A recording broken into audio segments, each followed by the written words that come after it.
Hello everyone, VG Sav here, and today is episode 15 of my Mario Kart 8 playthrough.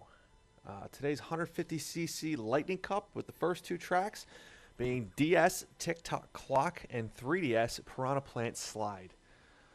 Last video I was pretty positive about the two tracks I was playing on. Today I'm going to be more in between. I'm not going to be too negative, and I'm not going to be too positive. Again, these are maps I'm not familiar with. I've never played the DS with 3DS, and probably never will. So they were, at least in that aspect, were new and exciting to me. Again, there was no anti-gravity in this map. There is some on Piranha Plant Slide. However, I feel like it's kind of unnecessary anti-gravity. I don't think it really needs to be there. And there's no, well, I shouldn't say that. There's no underground. There's no underwater on this map. There is underwater, a lot of underwater in the Piranha Plant Slide. However, I don't want to take away from the actual maps themselves. To me, they're new. They're pretty neat. Piranha Plant Slide is challenging. Tick-Tock Clock, not so much. Tick-Tock Clock's pretty easy. My feeling with Tick-Tock Clock is I actually compare it a lot to the Music Park. It has a lot of the same aspects as Music Park. So that, in that sense, it's kind of disappointing a little bit. But overall, it's a pretty decent map. Third lap here, we're going to go straight away to a left, hard left, do a ramp. And we're going to go either left or right. Left just seems easier to me. Sometimes you can go down the middle if the clock's hands are together. Make sure you hit those boosters, and you hit the jump after we come off the clock face, and I screwed up. Make a hard right and into a jump. Don't hit that swinging pendulum. Into a very hard right, and then you hit your jump and hang glide across these gears, and you land somewhere on the third gear, and then you drive over the fourth gear, and just a little bit of a straightaway into a right, into a left. And then we kind of go, drift around here. You can jump off the clock hands there if you hit them. Drift around left into the straightaway, which you can go up those gears if they're going in the correct direction, into the finish line.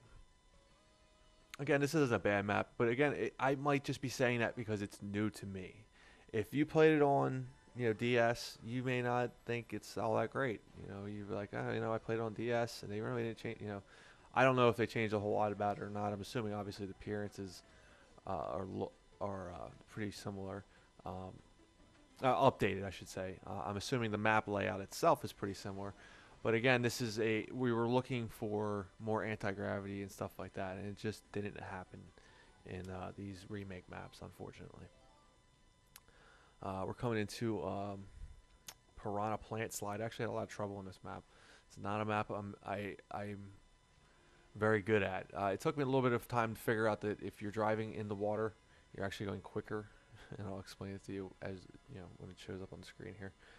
I'll explain to you what I was doing and what you should avoid doing.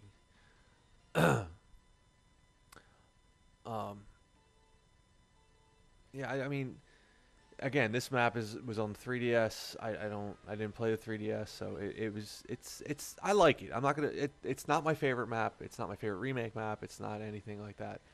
It's good, I guess. And this is the part I was talking about here. The water. If you're driving on the water actually has a current going forward. So if you stay in the water, you go just a little bit faster. If you're driving on the land on the right or the left there, I was constantly driving on the land on the right or left, and it was slowing me down. And once I figured out to stay in the water, I did okay.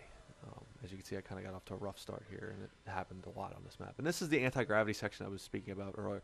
It seems like it's just unnecessary and kind of forced. It doesn't really feel like I'm upside down or, even sideways too much. So I just don't know if that necessarily it needed to have the anti-gravity wheels and all that. But overall, this map's okay. I mean, it's a decent map. Like I said, not my favorite map, not my favorite remake map, but it's not bad. And again, never playing the portables, it makes it, it makes it almost like a new map for me. I would have liked to see better anti-gravity. Maybe I don't understand why they can't just take the whole thing. I mean, technically you're going down into a pipe. Just take the whole thing and twist it on its side or something. You're underwater, and the part I'm talking about is right here. They could have taken this entire part and just like start turning, and just flip you completely upside down. Even if it, I don't know, maybe is it just me? I mean, this map, I mean, in particular, has like all the aspects I was speaking of before in that section, in that pipe section, of what you could do to make it more anti-gravity in the remake maps, and they just didn't really do it. But they made it anti-gravity. Third lap here into the jump, and then we're kind of going down the slide into this pipe. Jump, jump, and jump. Like I said, make sure you're staying on the water in the middle. Avoid that piranha plant. He will bite you. Then once we make this hard left here, you actually want to go back up on the ground here so you can hit that ramp and try to stay up on there. It's a little quicker. And you got a hard left and then a hard right, and then we're going back down the slide back into the pipe again. There's 2 jumps here. Make sure you're getting your boosts. And you kind of got like a long, easy left. You should be drifting through them. You got that boost there. There's actually like a water spout thing that kind of pushes you to up over that piranha plant. I pretty much just skip it. Kind of slows you down. Jump way up into a snake right and left section. Avoid the Goomba into the finish line. And that's it. One more video left, guys. Episode 16 coming up tomorrow, so make sure you tune in for that.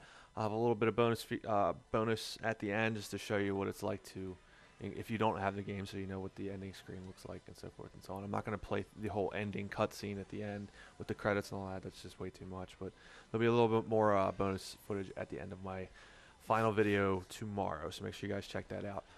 I hope you enjoyed my video. If you did, make sure to like, subscribe, and leave a comment. And as always, thank you for watching.